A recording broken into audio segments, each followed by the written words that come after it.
अल्हम्दुलिल्लाहि वकफ़ा वसलामुन अला इबादिहिल्लज़ीना इस्तफ़ा अम्मा बअद। क़ाल अन्नबिय्यु सल्लल्लाहु तआला अलैहि वसल्लम कुल्लु उम्मती यदखुलूनल जन्नह इल्ला मन अबा। क़ीला वमन यअबा या रसूलल्लाह।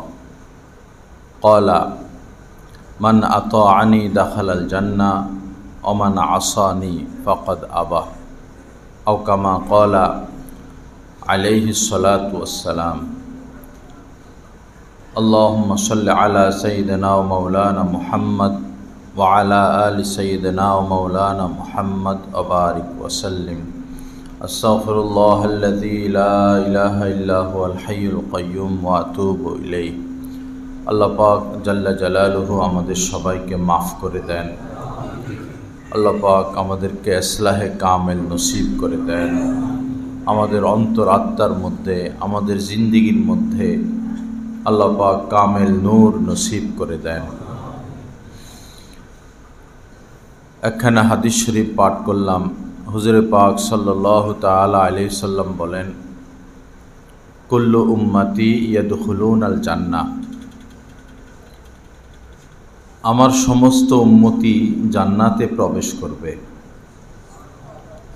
কুল্লু উম্মতি ইয়াদখুলুনাল জান্নাহ, আমার সকল উম্মত জান্নাতে প্রবেশ করবে। কত বড় সুসংবাদ! ইল্লা মান আবা, তবে যারা আবা তারা ব্যতীত।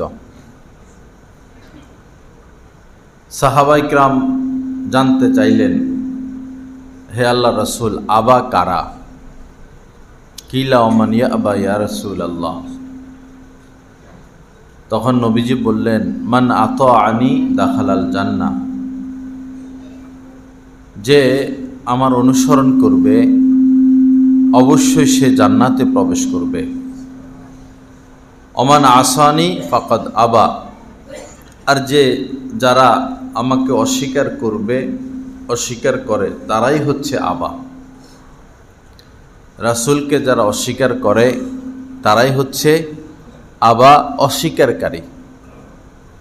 আল্লাহ পাক জাল্লা জালালুহু আমাদেরকে, আমাদের নবীজিকে পূর্ণ মাত্রায় বিশ্বাস, অনুসরণ, অনুকরণ করার তৌফিক দান করেন। আমাদের মধ্যে এত বিশৃঙ্খলা, এত দলাদলি, এত হানাহানি, এত মারামারি কিছুই হইতো না যদি শুরু থেকেই নবীজির প্রেম, মহব্বত এবং নবীজির সুন্নত মোতাবেক আমরা চলতাম চালাইতাম। কিন্তু দুঃখজনক হলেও এটাই সত্য যে ব্যাপকভাবে নবীজির সুন্নত আমরা জানিও না, আর জানলে মানিও না। যে যতটুকু জানি মানি না। যেমন সহজ এবং কত উপকারী এক সুন্নত, খাওয়ার আগে 2 হাতের কবজি সহ ধোয়া। এটা তো গুরুত্বপূর্ণ সুন্নত, আমারই ফায়দা। কিন্তু ইল্লা মাশাআল্লাহ, আমি খুব কম মানুষকে চোখে দেখলাম খাওয়ার আগে 2 হাতের কবজি সহ ধোয়। একদম খুব কম মানুষ, আলেম ওলামা, তালেবে ইলম, ইমাম, খতিব, মুফতি, সাধারণ মুসল্লি, হাজী সাহেব, গাজী সাহেব, এই 1 হাত ধুইব আঙ্গুলের মাথাগুলো একটু। আর যারা ধোয় 2 হাত, এই নামকে ওয়াস্তে আঙ্গুলের মাথাগুলো 2 হাত ভালো করে কবজি সহ 2 হাত ধৌত কর্নেওয়ালা লোক খুব কম চোখে পড়ে, একদম খুব কম। বড় বড় লোকদের সাথে খানা খাই একসাথে বসে, যাদেরকে দেখার জন্য লক্ষ লক্ষ মানুষ জমা হয়, খাইতে বসলে দেখা যায় যে সুন্নত নাই। এক বড় মানুষের সাথে খাইতে বসলাম, লক্ষ লক্ষ মুরিদান তার, তো এই আঙ্গুলের মাথাগুলো ধুইল। পরে ফলো করলাম, সুন্নত বলতে কিছু নাই, পরে পায়ের দিকে নজর গেল, পায়ের বৃদ্ধাঙ্গুলির নখ এরকম বাইর হয়ে রয়েছে এত বড়। তো এই নখের ভিতরে পানি কিভাবে ঢুকবে, পানির আর্দ্রতা কিভাবে যাবে? বিশেষ করে পায়ের নখগুলো, বিশেষ করে কনিষ্ঠ যে আঙ্গুলি পায়ের এবং পাশেরটা, এগুলোর নখ অজান্তেই বড় হয়ে যায়, খেয়াল করা হয় না, খুব পাতলা এবং চামড়ার সাথে মিশে থাকে, দেখতে বোঝা যায় না যে নখ বড় হয়েছে। এখন আপনার উপর গোসল ফরজ হলো বা আপনি অজু করবেন, এখন এই যে নখ বড় হয়ে চামড়ার উপরে চলে আসলো, এখানে তো পানি পৌঁছাইতে হবে, খেয়াল নাই, তো গোসলই তো ফরজ হলো না, ফরজ আদায় হলো না।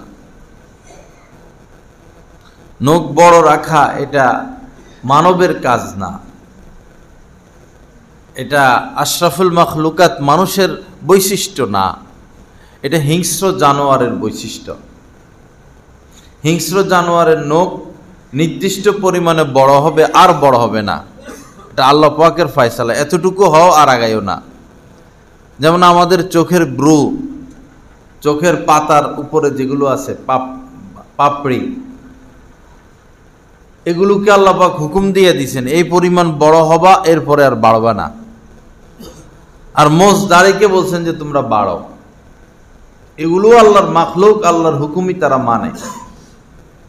তো আমাদের নখগুলোর উপর হুকুম যে এগুলো বাড়তে থাকবে, কারণ মানুষকে অনেক সুন্দর করে আল্লাহ পাক সৃষ্টি করেছেন। এই নখগুলো যদি বাড়ার সিস্টেম আল্লাহ না রাখতেন, তো নখ এগুলো এখানে খোঁচা লাইগা, সেখানে আঘাত লাইগা, দাগ দুগে ভরে যেত। সামান্য কিছুর খোঁচা লাগলে নখে দাগ পড়ে, নখ কালো হয়ে যেত, বান্দাকে দেখতে অসুন্দর লাগবে, অমার্জিত লাগবে, অপরিপাটি লাগবে। এজন্য নখকে আল্লাহ বাড়ার হুকুম দিয়ে দিছেন। মুখ বাড়বে, নতুন নতুন নখ ভিতর থেকে আসবে, আর বান্দা মাথাটা কেটে রাখবে।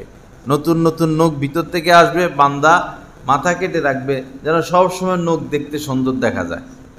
এটা তো আল্লাহ পাকের কুদরত, প্রত্যেকটা বিষয়ের মধ্যে আল্লাহ পাকের কুদরত আছে। কিন্তু এই আর জন্তু জানোয়ার, বাঘের নখ কে কেটে দিবে, সিংহের নখ কে কেটে দিবে, বেড়ালের নখ কে কেটে দিবে? তারা তো কাটার সিস্টেম নাই তাদের। এজন্য তাদের নখের ব্যাপারে হুকুম দিয়ে দিয়েছেন এতটুকু বড় হয়ে আর বাড়বা না, বাড়ে না।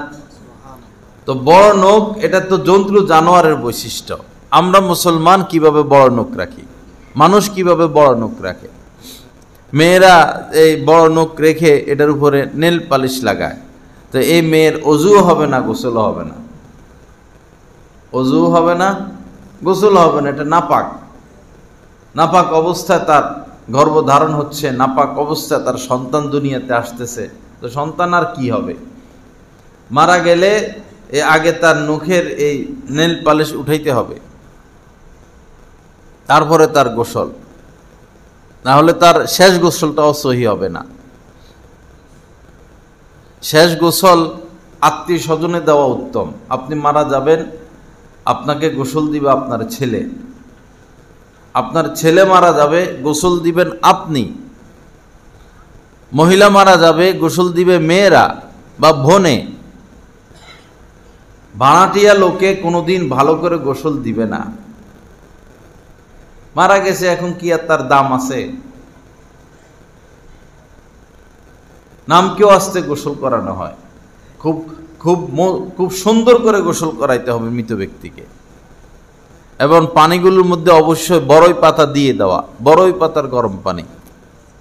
তাকেও ইস্তেঞ্জা করাইতে হয়, অজু করাইতে হয়, ঠোঁটগুলো পরিষ্কার করে দিতে হয়, দাঁত পরিষ্কার করে দিতে হয়, নাকের ভিতরে পরিষ্কার করে দিতে হয়, এই পাশ এই পাশ, বগলের তলা সব ঘষে মেজে ভালো করে পরিষ্কার করে গোসল করাইতে হয়, শেষ গোসল। এটা ভাড়াটিয়া লোকে কোনোদিন করাবে? এজন্য নিজের সন্তানকে গোসল করানো শিখানো, যে বাবা তুমি আমার গোসল করাইবা আমি মরে গেলে। মেয়েকে গোসল করানো শিখানো, যে মা আমি মারা গেলে তোমরা মেয়েরা আমাকে গোসল করাইবা। একবারই মেয়েরা মাকে কলিজা দিয়ে গোসল করায় দিবে, সন্তানরা বাবাকে কলিজা দিয়ে গোসল করায় দিবে। অথবা স্ত্রী স্বামীকে গোসল করাইতে পারবে। আমাদের দেশে এক বড় আলেম ছিলেন দারুল উলুম দেওবন্দের। তো ওই সময় কেউ এ মাসালা জানতো না, অনেক আগের কথা। সবাই জানতো যে স্বামী স্ত্রীকে আর স্পর্শ করতে মারা গেলে স্ত্রীকে স্পর্শ করা যাবে না। স্বামী স্ত্রী মারা গেছে, এখন স্বামী স্ত্রীকে স্পর্শ আর করতে পারবে না, দেখতে পারবে। স্বামী মারা গেছে, স্বামীকে স্ত্রী স্পর্শ করতে পারবে, দেখতেও পারবে। তো মানুষ জানতো ভিন্নটা। তো উনি মারা গেছেন, অনেক বড় আলেম বুজুর্গ। উনি মারা যাওয়ার আগে বলছেন যে আমার গোসল আমার স্ত্রী দিবে। পরে এখন তো সবাই হইছে, হাই রে কি বলে এটা, মাসালা কার হল নাই। পরে আলেম ওলামা কিতাব দেখা শুরু করছে, তো দেখলো যে না, ঠিক আছে, স্ত্রী স্বামীকে গোসল দিতে পারবে। পরে ওনার স্ত্রী ওনাকে গোসল দিছে। এই ভৈরবে আমি তো 7-8 বছর, হয়তো 10 বছরের মতো বয়ান করতেছি। 7-8 বছর ধরে বলতেছি গোসল করার ব্যবস্থা করা, লাশ গোসলের। প্রত্যেক গ্রামে গ্রামে লাশ গোসলের ব্যবস্থা করা। মহিলাদেরকে একটা মশারি টাঙ্গাইয়া বা গ্যারেজে গোসল করানো হয়। সবার তো আর গ্যারেজ নাই, সবাই তো আর বাড়ির মালিক না, বস্তিতে থাকে। তো তাকে গোসল কোথায় করাবে? সবাই মিলে হিম্মত করলে কয় টাকা লাগে? গরম পানি মেশিন থাকবে, কয়েকটা ঝর্ণা, একটু সিস্টেম মোতাবেক, এমন চকি, হাসপাতালের যে খাটগুলো শোয়ানো যায়, বসানো যায়। লাশকে তো গোসল করানোর সময় বসাইতে হয়, বসাইয়া পেটে চাপ দিতে হয়, অনেকক্ষণ চাপ দিতে হয়, যেন তার পেটের মলমূত্র বা প্রস্রাব এগুলো থাকলে বের হয়ে যায়। যদি ওই হাসপাতালের ওই খাটের মতো স্প্রিং সিস্টেম হয়, তখন বসাইতে আর অসুবিধা হবে না। এ কাজ করানো যাবে, এই করানো যাবে, সেই করানো যাবে। দুনিয়া নিয়ে এত ব্যস্ত, আখেরাতের ফিকির নাই।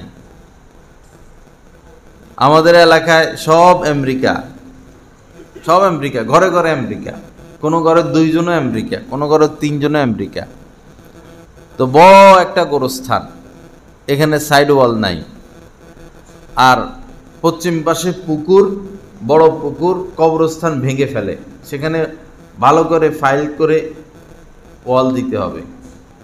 কেউ টাকা বাইর করে না, কেউ 2 বাড়ির মালিক, কেউ 3 বাড়ির মালিক, কেউ 2 ছেলে আমেরিকা, 1000 টাকা দেয়, 2000 টাকা দেয়। গোরস্থানে মাটি ফেলবে, সাইড ওয়াল করবে, 1000 টাকা দেয়। আমি এমন শরম দিছি এক ওয়াজে যাইয়া, মান সম্মান সব নষ্ট করে দিয়ে আইছি ধনীদের, এরপরও টাকা বাইরে না।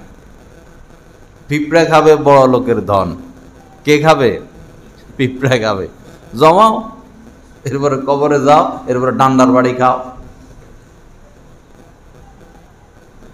আখেরাতের ফিকির নেই, আখেরাতের ফিকির নেই। প্রত্যেক এলাকায়, গ্রামে, মহল্লায় জরুরি মক্তব ঘর তৈরি করা। মক্তব, মুসলিম বাচ্চারা কোরআন পারে না, সরকারিভাবে কোরআন শিক্ষার ব্যবস্থা নাই। বহু মন্ত্রী এমপিরা এই পর্যন্ত আলেম ওলামাদেরকে ওয়াদা দিছে, ক্ষমতা যাওয়ার আগে ওয়াদা দিছে, ক্ষমতা গেলে শেষ। এদের এগুলার মনে থাকে না। বিগত সরকার যা করার করছে, সবচেয়ে বড় ক্ষতি করছে ইসলাম শিক্ষাকে বাদ দিয়া। কি ঢুকলো তার মাথায় আল্লাহ জানে। অন্য ক্ষতি যা করার করছে, ভালো কাজও করছে, খারাপ কাজও করছে, ভালো কাজও করছে। সব খারাপ করছে এরকম না, সব ভালো করছে এরকম না। সবচেয়ে খারাপ কাজ করছে এই স্কুলের সিলেবাস থেকে ইসলামটাকে বাদ দিয়া। তারে 1 কোটিবার ফাঁসি দেওয়া উচিত, তাকে সহ, তার মন্ত্রী এমপি আমলা টামলা সহ। কেন ইসলাম ধর্মকে সে বাদ দিল? সবচেয়ে বড় ক্ষতি এটা করছে। এখন বর্তমানে যারা আসছে, এদেরও তো হাবভাব ভালো মনে হইতেছে না, আবার সামনে যারা আসবে তাও হাবভাব ভালো মনে হচ্ছে না। বাংলাদেশের কপালটাই খারাপ, বাংলাদেশের কপালটাই খারাপ, ভাগ্যটাই খারাপ।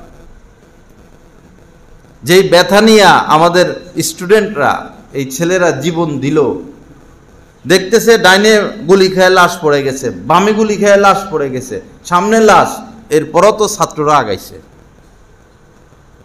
নিজের প্রাণ এভাবে কারা দিতে পারে, এই বাংলাদেশের ছাত্ররা এই দৃষ্টান্ত দেখাইছে। তারা প্রাণ দিছে, জীবন দিছে দেশের জন্য, মুক্তির জন্য, স্বাধীনতার জন্য। কি লাভটা হইল? সে চোরেরাই তো দেশ চালাবে, বিখ্যাত বিখ্যাত চোর। দেশটার ভাগ্য খারাপ, আমাদের ভাগ্য খারাপ। মালয়েশিয়া এ সমস্ত রাষ্ট্রে সিলেবাসের মধ্যে কোরআন শিক্ষা আছে। সিলেবাস, স্কুলে গেলেই হবে, আলাদা মাদ্রাসা লাগবে না, স্কুলে আপনাকে কোরআন শিখিয়ে দিবে। 10টা মিনিট 20টা মিনিট যদি ক্লাসের ফাঁকে সুযোগ দেওয়া হয়, একজন আলেমকে রাখা হয় ওস্তাদ হিসাবে, একজন কারিকে রাখা হয় প্রত্যেক স্কুলে কলেজে, কি এমন ক্ষতি? আর আরেকটা বিষয় হলো যে যার সিনার মধ্যে, যার হৃদয়ে কোরআন নাই, তার হৃদয় সব অন্ধকার। যার হৃদয়ে কোরআন নাই, তার হৃদয়ের ভিতরে কি? দিলে সব অন্ধকার। এই যে চুরি করে এত বড় বড় চেয়ারদারীরা, এটার বড় কারণ হলো ভিতরে কোরআন নাই, ভিতরে সব অন্ধকার। এরা তো সব ডিগ্রিদারি, বেশিরভাগ ডক্টর, এই সেই, ভিতরে তো কোরআন নাই। এই কারণে এরা চুরির মতো নিকৃষ্ট কাজ করে। এদেরকে যদি কোরআন শিক্ষা দেওয়া হইতো স্কুলে কলেজের মধ্যে, এত চুরি করতো না, এত খারাপ হইতো না দেশের অবস্থা। এই জন্য আমরা আমাদের দায়িত্ব বলে যাচ্ছি, মসজিদে যে বাচ্চা পাঠান আপনারা মক্তবে পড়তে, কিচ্ছু হয় না, পড়ালেখা আসা যাওয়া কিছুই না। 50-60টা বাচ্চা আসে, 20-30টা বাচ্চা আছে, মুয়াজ্জিন সাহেব একলা মানুষ, কন্ট্রোল করবে, পড়াবে, আবার মারাও যাবে না, শাস্তি দেওয়া যাবে না, যান হুজুর যান, মিনিটের মধ্যে বিদায়, বাচ্চা মারা যাবে না। এই শাসন উঠে যাওয়ার কারণেই তো ইউরোপ আমেরিকায় এই বাচ্চাগুলো মা বাবার সামনে এই আচরণ করে। সব নষ্ট, সব নষ্ট, সব নষ্ট, শাসন নাই, শাসন করা যাবে না। মক্তবে পাঠায়, মসজিদের মধ্যে মুয়াজ্জিন সাহেব পড়ায়, এই বেচারার পড়ালেখা কতটুকু? সে কি ট্রেনিং প্রাপ্ত? মক্তবে পাঠানোর দ্বারা কোরআন কিছুই শিখা হয় না, পরিষ্কার কথা। আরো বড় বড় মেয়ে পাঠাইয়া দেয়, ছেলে মেয়ে পাঠাইয়া দেয়। বড় মেয়ে তো, বড় মেয়েরে যদি আপনি পাঠান, তাহলে এই লোকের পিছে তো নামাজি হবে না, প্রকাশ্যে কবিরা গুণে লিপ্ত। এলাকায় এলাকায় আলাদা আলাদা মুক্তব কায়েম করা চাই, একজন ওস্তাদ রাখা চাই, ট্রেনিং প্রাপ্ত। সকালবেলায় কিছু বাচ্চা আসবে যাদের স্কুল 9টা 10টা, 12টার থেকে আরেকটা বেস, জোহরের পরে আরেকটা বেস, আসরের পরে আরেকটা বেস, মাগরিবের পরে আরেকটা বেস।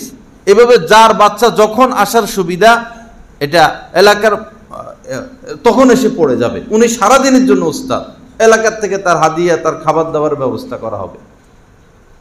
কিছু উদ্যোগ গ্রহণ করি ভাই, শুধু মার্কেট বানাবেন আর দোকান কিনবেন আর জায়গা কিনবেন, কিছুই সাথে যাবে না,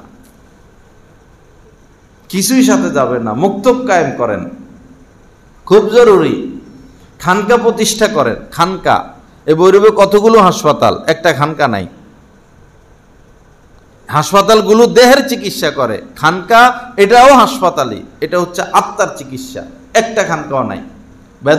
বেদাতীদের আছে, হক্কানি পীর মাশাইখদের খানকা নাই।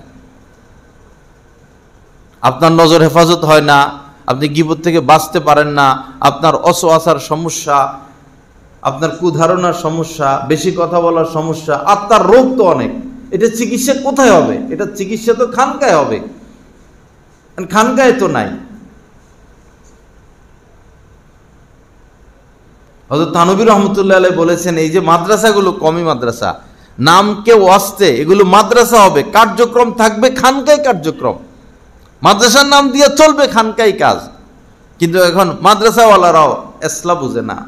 পড়ো, পড়ানি, রেজাল্ট আনো, বৃত্তি আনো, সুনাম অর্জন করো, হাকিকত শেষ। ওইখানে যে প্রতিযোগিতা দাও, পুরস্কার আনো, এটার পিছে লাগে গেছে সবাই। গুনাহ থেকে বাঁচনেওয়ালা, কদম কদম সুন্নত মোতাবেক চলনেওয়ালা, রাসূলের হৃদয়ের ব্যথা নিয়ে উম্মতের কাছে যাওয়ার লোক কই? আল্লাহ পাক সহি বুঝ দান করেন। আল্লাহ পাক আমাদেরকে ইসলাহে কামেল নসিব করেন। তো তিনটা কথা, একটা হলো লাশ গোসলের উত্তম ব্যবস্থা করা, এমনভাবে বাড়ি বানায় জায়গায় জায়গায়, এই খাট ঢুকে না, লাশটারে যে কোলে কইরা বাইর করব, খাটে শোয়াইয়া নাই, কোলে কইরা বাচ্চা কোলে কইরা বাইর করে, যে এরকম এলাকা রাস্তা রাখে না। ভাই সীমানা থেকে আপনি 2 হাত ছেড়ে দেন, সীমানা থেকে আপনি 2 হাত ছেড়ে দেন, আলো বাতাসের একটা ব্যবস্থা রাখেন, বিল্ডিং করে ঘুমাইয়া শান্তি পাবেন। এত কৃপণ হয় মানুষ। জানালা খোলা যায় না, একজনের জানালা আরেকজনের জানালার সাথে যায় লাগে, এটা কি বসবাসের জায়গা? এটা তো জাহান্নাম বানাইলেন আপনারা।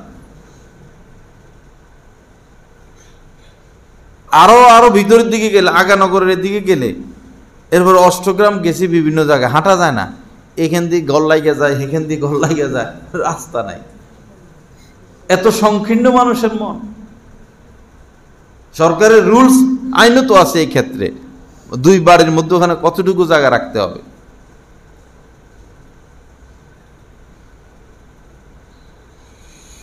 আল্লাহ পাক সহি বুঝ দান করেন।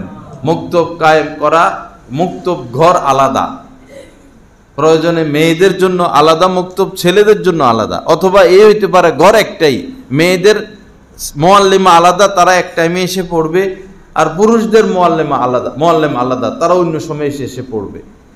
এই জামানায় এখন আর ছেলেরা মেয়েদেরকে পড়ানোকে আমরা ঠিক মনে করি না, স্কুলে হোক, কলেজে হোক, মাদ্রাসায় হোক। এখন আর মহিলা মাদ্রাসা যথেষ্ট এবং মহিলা আলেমা যথেষ্ট।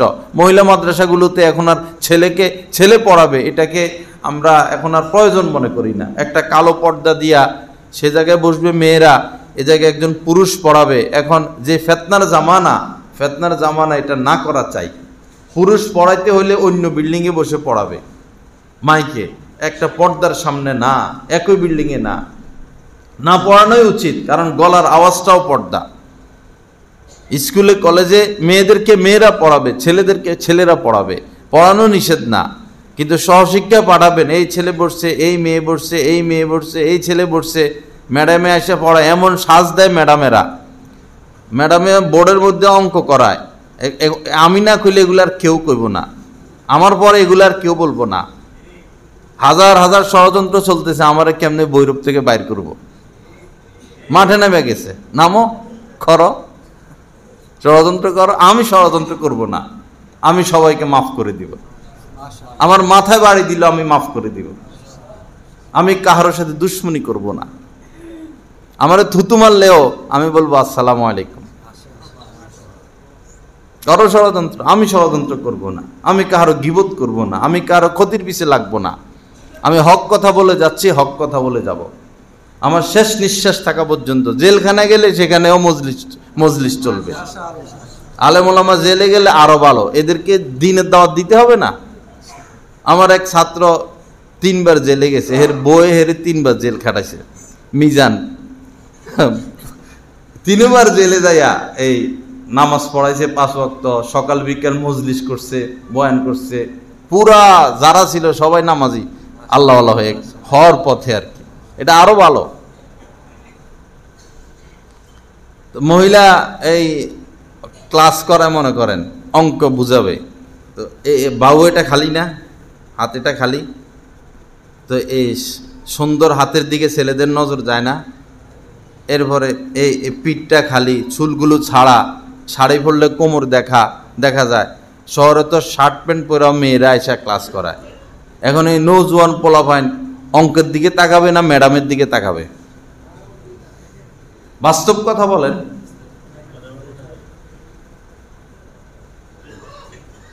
কেন এই সিস্টেম? সহশিক্ষার প্রয়োজন কি? এই দেশে কি মেয়েদেরকে পড়ানোর জন্য মেয়ে শিক্ষিকার অভাব পড়ছে? মেয়েরা মেয়েদেরকে পড়াক, ছেলেরা ছেলেদেরকে পড়াক, আমাদের ছেলে মেয়েদের চরিত্রটা ভালো থাকুক। 1, 2, 3 থেকে প্রেম হইয়া যায়, প্রাইমারিতে একজন আরেকজনের চয়েস করে ফেলে। আর ওইখানে শিখায়, বইগুলো খুলে দেখবেন, এগুলো আমরা রিসার্চ করছি। বইগুলো খুলে দেখবেন, একটা মেয়ের ছবি, কথোপকথন শিখায়, টকিং শিখায়। বইয়ের এক পাতায় একটা মেয়ের ছবি, আরেক পাতায় ছেলের ছবি। তো মেয়ের ছবির মধ্যে মেয়েটার হাফ প্যান্ট পরানো, দেখেন মেয়ের ছবির মধ্যে মেয়েটার কি পরাইছে, half pant, up to date মেয়েদের ছবি। তার মানে এই মেয়েদেরকে শিখাইতেছে এরকম পোশাক পরো। আবার এই পাশে ছেলেরও হাফ প্যান্ট পরানো, বেশিরভাগ পোলাপান এই জন্য হাফ প্যান্ট পরে পরে ঘুরে, স্কুল থেকে একটু শিখলো এটা। এরপরে ছেলের মুখ থেকে এমনি কলমের দাগ একটা টাইনা মেয়ের দিকে, তোমার নাম কি, কথা বলা শিখা। মেয়ে বলে আমার নাম সালমা। তোমার নাম কি, আমার নাম Raju. How are you, I am fine. ছেলের কথা বলানো শিখাবে, মেয়ে শিখাবে। তো এই স্কুলের থেকেই তো ছেলে মেয়ের সাথে কথা বলানো শিখাইতেছে, মেয়ে ছেলের সাথে কথা বলানো শিখাইতেছে। তো এখান থেকে তো আমরা প্রেম শিক্ষা দিলাম, এখানেই তো শিক্ষা দিলাম আমরা এটা।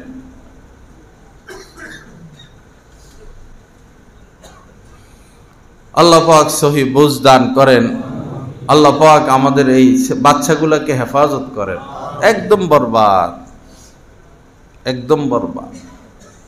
চেহারার দিকে তাকানো যায় না। হনুমান বানর এক একটার চেহারা হনুমানের মতো হয়ে গেছে। গোপন পাপ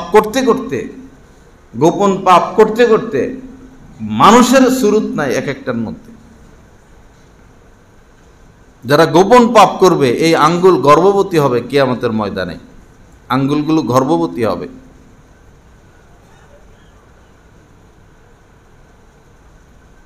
এক তো পাপের এরকম ছড়াছড়ি যে নাবালেগ থাকতে ধরেই পাপ বুঝে গেছে। নাবালেগ থাকা অবস্থায় ছেলেমেয়েরা পাপ বুঝে, বিষয়টা বুঝে এবং পাপে লিপ্ত হয়। আবার বড় হইলে বিয়ে শাদী দেয় না।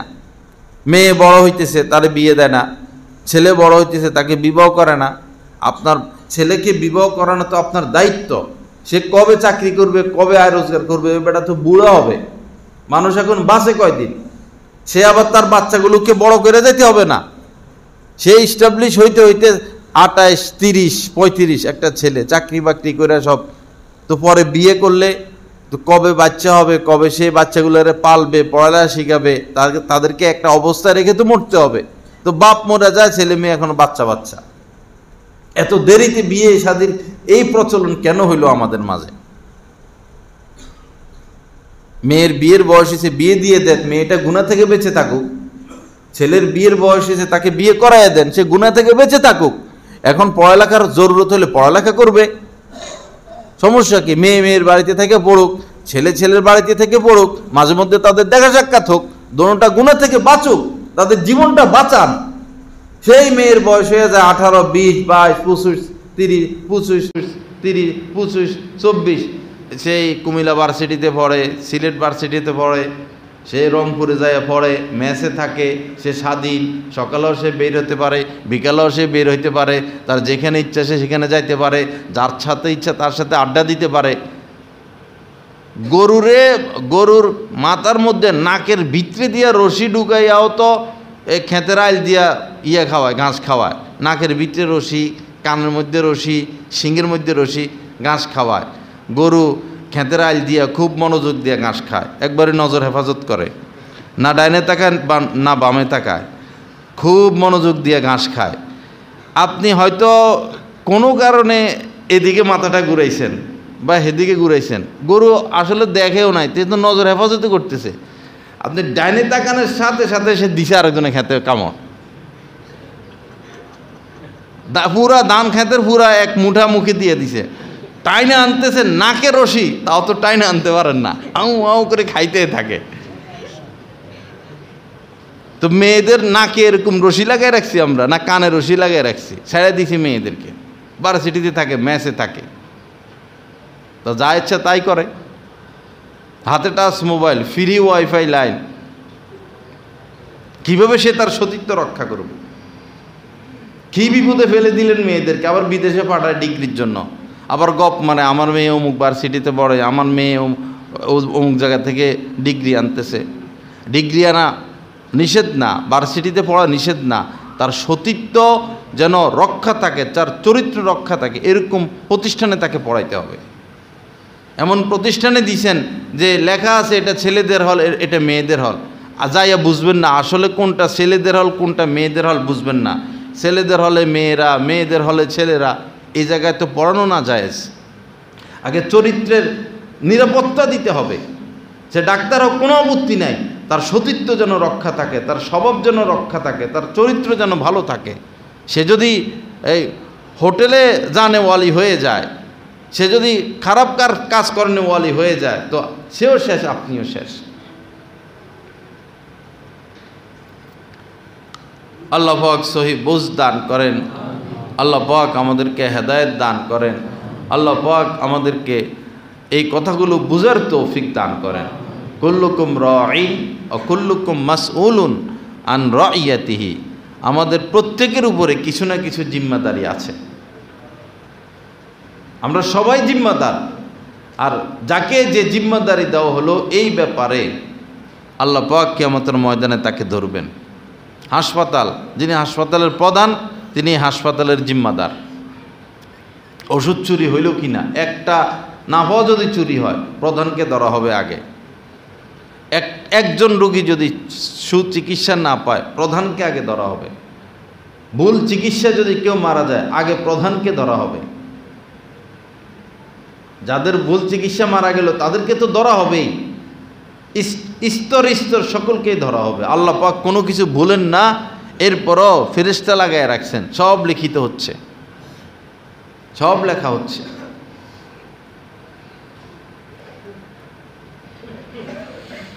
লা ইলাহা ইল্লাল্লাহ। আল্লাহ পাক আমাদেরকে মাফ করে দেন, আল্লাহ পাক আমাদেরকে জিম্মাদারি বুঝার তৌফিক দান করেন। ওয়াল মারআতু রাইয়াতুন আলা বাইতি জাওজি হা ওয়া ওয়ালাদিহি। নারীর উপরে দুই দায়িত্ব, স্বামীর মাল সামানা, ঘরটর এগুলো দেখে শুনে রাখা, আর স্বামীর সন্তানকে দেখে শুনে রাখা, বিশেষ করে চারিত্রিক বিষয়টা। শহরে তো এই ক্লাস বয়ফ্রেন্ড আসে মেয়ের বাসায়, আসলে পরে মা বলে কি যে তোরা কথা বল, আমি চায়ের ব্যবস্থা করি। মা দরজাটা মিলিয়ে দেয় বা চাটা দিয়ে যায়, পরে আচ্ছা তোমরা কথা বলো। পরে মা আর ভুলেও রুমে আসে না, আধা ঘন্টা 1 ঘন্টা। আপনার মেয়ে আপনার ঘরেই আপনার মেয়ের সর্বনাশ হচ্ছে। জোয়ান মেয়েকে জোয়ান ছেলে প্রাইভেট পড়ায়, এটা কি জায়েজ? একটা মেয়ের পাশাপাশি 2-4 দিন কথা বললে তো তার প্রতি আকর্ষণ সৃষ্টি, প্রথমেই তো আকর্ষণ সৃষ্টি হয়ে যায়। এর সপ্তাহে সপ্তাহ, মাসকে মাস তাকে এইভাবে একা একা রুমের মধ্যে পড়ায়, মাও আসে না, বাবাও আসে না, মানে হেরা দরজাটা বন্ধ করে দেয়। এখন পড়ালেখা হইতেছে না, কি হচ্ছে আপনি খবর নিছেন?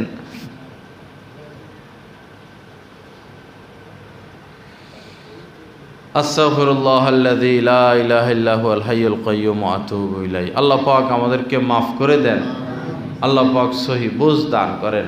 বাবা একটু সতর্ক হন, শুধু টাকা টাকা টাকা টাকা করবেন না। শুধু ছেলে মেয়েকে ঘর বাড়ি বানায় দিবেন, সম্পদ করে দিবেন, তার জন্য মাসে এত ইনকাম হয়, এগুলোর দরকার কি? আল্লাহ তো বলছেন তোদেরকে আমি খাওয়াই, তোদের সন্তানদেরকেও আমি খাওয়াবো। নাহানু নারযুকুকুম, আল্লাহ পাক বলতেছেন কোরআনে, তোমাদেরকে আমি রিজিক দিই। ওয়া ইয়াহুম, তোমাদের পরে যারা আসবে তাদেরকে রিজিক আমিই দিব। আপনি সুশিক্ষা দেন বাচ্চাদেরকে, যেন সে মদখোর না হয়, গাঁজাখোর না হয়, হিরুমসি না হয়, খারাপ না হয়। সুশিক্ষা দেন, দিন শিক্ষা দেন, তাকে আল্লাহওয়ালা বানান। শুধু মাদ্রাসায় পড়ানো যথেষ্ট না, আল্লাহওয়ালা বানাইতে হবে। দাওয়ার হাদিস পড়া ফরজ না, আল্লাহওয়ালা হওয়া ফরজ। মাদ্রাসার মধ্যে এখন ব্যাপক সমস্যা, শেষ জামানা।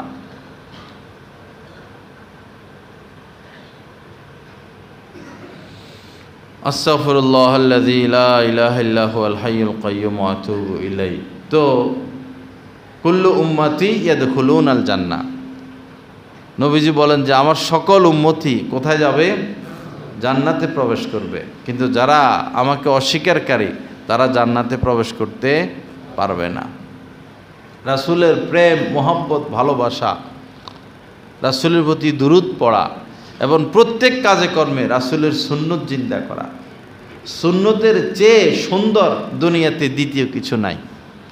একটা কাজ আপনারা পৃথিবীর সমস্ত জ্ঞানী গুণী মিলে যদি গবেষণা করে যে এই কাজটা কেমনে করলে সুন্দর হবে, গবেষণার যদি ফলাফলও প্রকাশ করা হয় যে এই কাজটা এইভাবে করলে সুন্দর হবে, তো তারা যে রিপোর্ট দিল এই রিপোর্টের সামনে আপনি সুন্নতটাকে পেশ করেন, নবীজির সুন্নত, দেখবেন তাদের রিপোর্টের চেয়ে 1000 গুণ সুন্দর হচ্ছে সুন্নত তরিকাটা। অথবা তারা গবেষণা করে যে রিপোর্ট দিবে দেখবেন এটা সুন্নত মুআফিক, সুন্নতটাই তারা রিপোর্ট দিবে।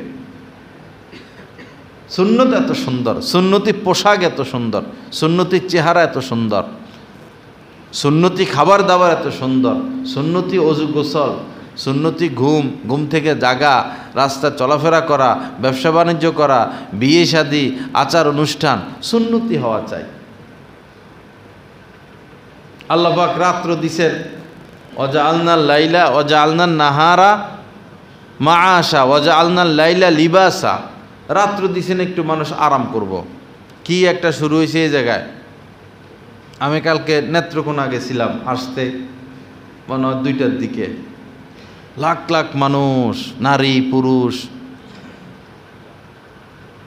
এই স্টেডিয়ামে কনসার্ট দিছে, মেয়েরাও, জোয়ান মেয়েরাও গভীর রাত পর্যন্ত কনসার্টে ছিল।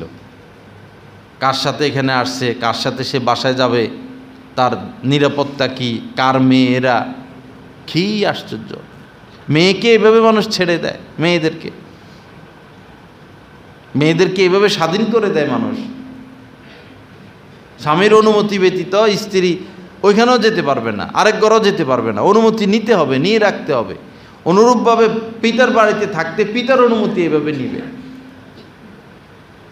হজ ফরজ একজন মহিলার উপরে, কিন্তু মাহরাম পুরুষ নাই, তো তার হজে যাওয়া বৈধ না। এখন মাহরাম পুরুষ থাকতে হবে।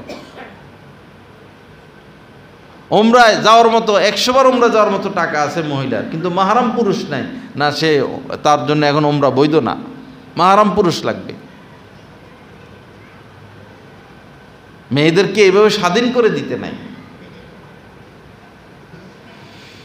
আল্লাহ আমাদেরকে মাফ করে দেন, আল্লাহ পাক সহি বুঝ দান করেন, আল্লাহ পাক আমাদেরকে ইসলাহে কামেল নসিব করেন। সামনে মাশাআল্লাহ শবে বরাত, এরপরে রমজান, সময় বেশি নাই ভাই।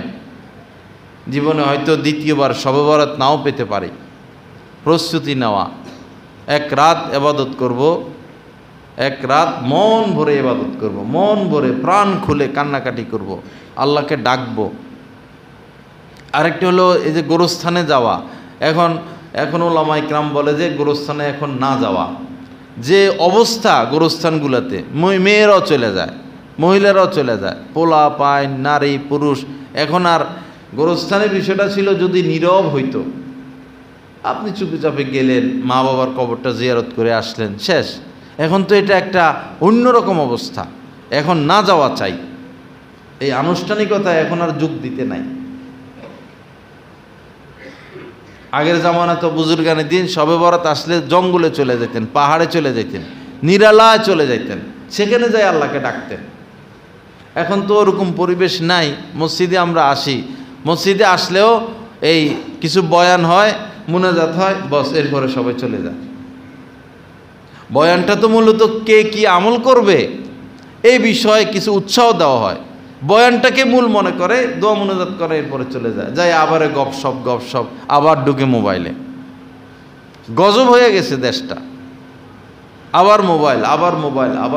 ভাই আমরা তো আলহামদুলিল্লাহ ফেসবুক চালাই না, তা আমাদের কি দিন যায় না? কি ফেসবুকের মধ্যে সময় নষ্ট ছাড়া চরিত্র নষ্ট ছাড়া, অর্থ নষ্ট ছাড়া, ঘুম নষ্ট ছাড়া, জিন্দিগি নষ্ট ছাড়া ফেসবুকে আছে কি? যে ফেসবুক বানাইছে বেটা দরেও না, আরেকটা বানানোর ধান্দায় আছে। বিদেশিরা এত ফেসবুক চালায় না, তারা কেমনে বোমা বানাবে, কেমনে আমেরিকায় বসে সারা পৃথিবী ধ্বংস করবে, চীনালারা কেমনে চীনে বসে সারা পৃথিবী ধ্বংস করবে, এগুলো নিয়ে আছে। দেশ দখল করা নিয়ে আছে, আবিষ্কার করা নিয়ে আছে, বাচ্চাদেরকে শিক্ষিত করা নিয়ে ব্যস্ত। আর আমরা আছি টিপি নিয়ে, মোবাইল টিপি নিয়ে। আবার মানুষ এসে গল্প করে, আমার ছেলে সব বুঝে মোবাইলে, আমার মেয়ে কম্পিউটারে সব বুঝে, একটা বাচ্চার ল্যাপটপ দেওয়ার দরকার কি? সে ক্লাস 5-এ পড়ে, সে মেট্রিকে পড়ে, ইন্টারে পড়ে, বিএ পড়ে, এখন তার ল্যাপটপের কোনো প্রয়োজন নাই, ডেস্কটপের কোনো প্রয়োজন নাই। তার পড়ালেখা শেষ, চাকরির খাতিরে তাকে যদি কোনো প্রোগ্রাম শিখতে হয়, এটা 5 মিনিটের ব্যাপার, এটা মায়ের গর্ভ থেকে এখন শিখে আসে, হেসুমে শিখলে হয়। 1-এর বাচ্চারা এই ল্যাপটপ শিখাই দেয়, 5-এর বাচ্চারা ল্যাপটপ শিখাই দেয়, পরে তো যায় গুগলে, পরে তো হেঁটেই দেখে, ভালোটা দেখে। তার যখন যেটা তখন তাকে সেটা দিবে। মায়ের গর্ভ থেকে আসলে এখন শাল দুধ দিতে হবে, শাল দুধ, পানির মতো আঠা আঠা। এখন এটা ছাড়া তার উপযুক্ত আর কিছু নাই, যখন যেটা প্রয়োজন তখন সেটা দেওয়া, সর্বক্ষেত্রে। আল্লাহ পাক হেফাজত করেন, সহি বুঝ দান করেন। কি কি কি বয়ান করব? বয়ানেরই তো ওয়াজ মাহফিলের অবস্থা খারাপ। এটা ইনকাম অফ সোর্স হয়ে গেছে। কি ওয়াজ করে, শুধু চিল্লায়, শুধু চিল্লায়, এলাকার মানুষের মাথা টাথা গরম করে দেয় চিল্লাইয়া। কেউ দেয় সুর টানাটানি টানাটানি, আর কেউ শুধু চিল্লায়। দোনোটাই তো গলত তরিকা। যে সুর দেয় সে হকের উপর নাই, কোনো নবী রাসূল সুদ দেন নাই। এটা ইসলামিক শিষ্টাচার না। কোনো সাহাবী সুদ দিয়ে বয়ান করে না, এটা ব্যবসা, মানুষের দৃষ্টি আকর্ষণের বিষয়। আকর্ষণ করার জন্য সুরাসুরি টানাটানি। কিসের সুর? কোন কলেজের প্রফেসর সুর দেয়, কোন ভার্সিটির প্রফেসর সুর দেয়? একজন আলেম তো সে দিনই লাইনে প্রফেসর, সে দিন বুঝাবে। এখানে টানাটানির কি আছে, সুরের কি আছে? এবার কথা বলতে জানে না, কোরআন হাদিস কিছু নাই, আছে শুধু গলা একটা, খাইতে হইব না, এ খানার একটা ধান্দা আর কি। এগুলো ওয়াজ মাহফিল নয়, ইসলাহি বয়ান করেন মসজিদে মসজিদে, মাসে মাসে। আল্লাহ ওয়ালাদেরকে দাওয়াত দেন। আল্লাহ ওয়ালারা সব ঘরে ঢুকে যাইতেছে, ভাই ওয়াজ মাহফিলে যাওয়ার দরকার নাই। সব ছবি তোলে, সব ছবি তোলে, সব হারাম কাজে লিপ্ত। ছবি তোলা মানে প্রত্যেকটা ওয়াজ মাহফিলে যায় আগে ক্যামেরা সরাইতে হয়। কি হইতেছে সমাজ এগুলা? ক্যামেরা সরাইতে হয় আগে। আবার মহিলাদেরকে কি প্রজেক্টর, মহিলাদের আলাদা প্যান্ডেল, এখানে বেড়ার সামনে এত বড় ক্যামেরা একটা দিয়ে দেয়, আর মহিলারা বসে এখানে বিশাল বড় পর্দা, মহিলারা এই পর্দার মধ্যে হুজুরে দেখে। তো ভাইরালি যেগুলো, এগুলো তো ভাইরাল হয়েছে চেহারা সুন্দর এই কারণে। কালাগুলা কি ভাইরাল হয়? যার আমার মতো কালা বা কণ্ঠ না, এরা কি ভাইরাল হইব? চেহারা সুন্দর এই ভাইরাল করে বেডিরা, রূপ দেখে ভাইরাল হয়, গলার আওয়াজ আর রূপ। আল্লাহ কোরআনে বলতেছেন কুল্লিল মুমিনাত ইয়াগদুদনা মিন আবসারিহিন্না, হে নবী মহিলাদেরকে বলুন তারা যেন পুরুষের দিকে না তাকায়, পরপুরুষের দিকে না তাকায়, পরপুরুষ থেকে নজরকে হেফাজত করে। কোরআনের স্পষ্ট আয়াত। আর এই জালেমেরা এই মহিলাদেরকে প্রজেক্টর করে দেয়, দেখ দেখ বেড়াদেরকে দেখ। তো জিনা হচ্ছে, চোখের জিনা। কিসের ওয়াজ মাহফিল? এখানে জিনা হইতেছে।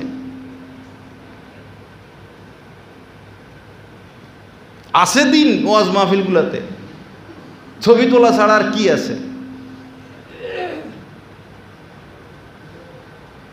কুল্লু মুসাউয়িরিন ফিন্নার, যেই ছবি তুলবে তাকে জাহান্নামে যেতে হবে। এত কঠিন কথা, এটা এত মামুলি হয়ে গেল, এত পাতলা হয়ে গেল। খতিব সাহেব মদ খেলে কি মদ হালাল হয়ে যাবে? কাবার ইমাম সাহেব যদি সিগারেট খাওয়া শুরু করে, ঘুষ খাওয়া শুরু করে, তো কি সিগারেট খাওয়া, ঘুষ খাওয়া হালাল হয়ে যাবে? শেষ জামানা খুব কম লোক থাকবে হকের উপরে, খুব কম লোক।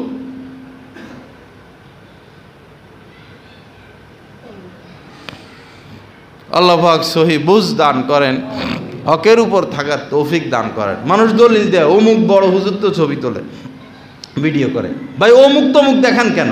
জীবিত কোনো মানুষ ফেতনা মুক্ত না, কোনো অমুক তমুক দেখাবেন না। যেই ছবি তোলে সেই ভুলের মধ্যে আছে, অমুক তমুক নাই। ছবি তোলা হারাম, কোনো অমুক তমুক নাই। জীবিত কোনো ব্যক্তি ফেতনা মুক্ত না। আর যারা জায়েজ বলে তাদের কাছে কোনো দলিল নাই, চাপা ব্যতীত, যুক্তি ব্যতীত। শুধু যুক্তি দেয়, শুধু চাপা দেখায়, এটা আয়না, এটা পানির সামনে দাঁড়াইছে, এটা এই হয়েছে, এটা এই হয়েছে। সব কিছু ডিজিটাল হইতে পারে, সব সিস্টেম আপডেট হইতে পারে, ছবি তোলার সিস্টেম আপডেট হইতে পারে না।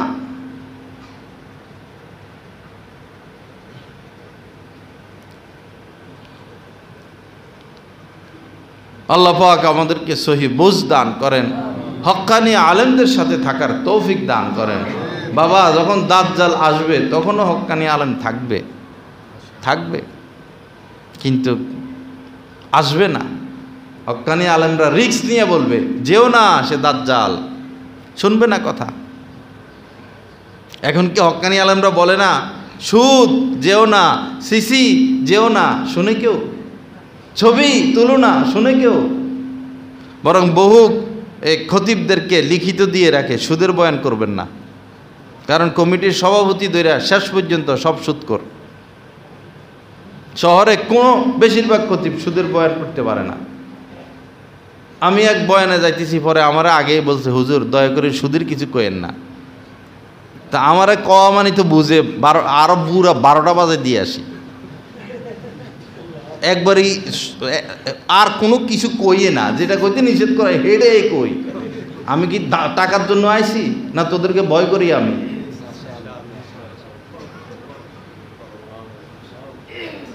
আমারে নিষেধ করে।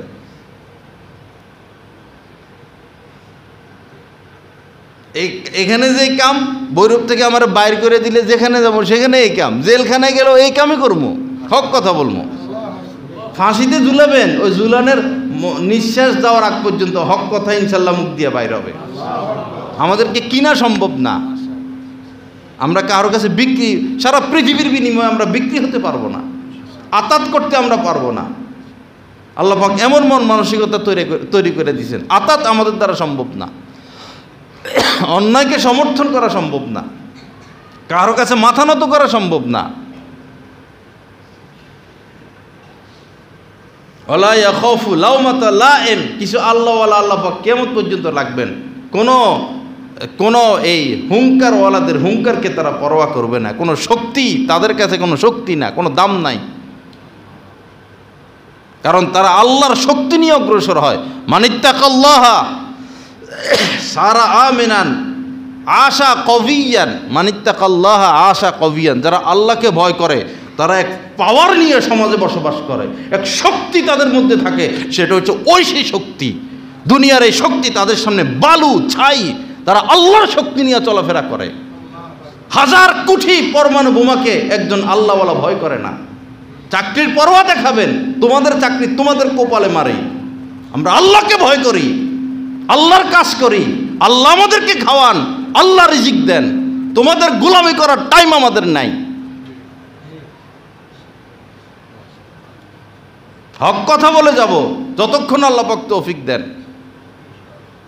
কারো পকেটে আমাদের রিজিক না, রিজিক আল্লাহর হাতে। আল্লাহ আমারে যেটা খাওয়ায়, বৈরবের একজন মানুষ দেখান আমার মতো এরকম রিজিক দেয়, একজন দেখান, চ্যালেঞ্জ। আল্লাহ আমারে যা খাওয়ায়, প্রতিদিন 10-15 আইটেম, প্রতিদিন দেশি মুরগি, কে আছে দেখান, প্রতিদিন নদীর মাছ, রিজিক আল্লাহর হাতে। খাওয়ান আল্লাহ, তোমরা শুধু ব্যাংকে জমা আর বিদেশে পাঠাও, ব্যাংকে জমা আর বিদেশে পাঠাও, এরপরে উন্দুর চিকার মতো শিয়ালের মতো পলাও। কেউ গোশত খাইয়া শেষ করছে, বাকিরা এখন অন্য দল এখন হাড্ডি খাবে, খাও, এরপরে জাহান্নামের আগুনে যাও। আসুন ভাই, আল্লাহকে ভয় করি, সময় নাই, আল্লাহকে ভয় করি, পাপ ছেড়ে দিই, আলেমদের সাথে উঠা বসা করি, দূরে দূরে না থাকি, ভুল না বুঝি, আলেমদের সমালোচনা করে নিজের ঈমান শেষ করবেন না। যে কোনো হক্কানি আলেমের সমালোচনা করবে, তার নেক আমল আপনাতেই শেষ হয়ে যাবে।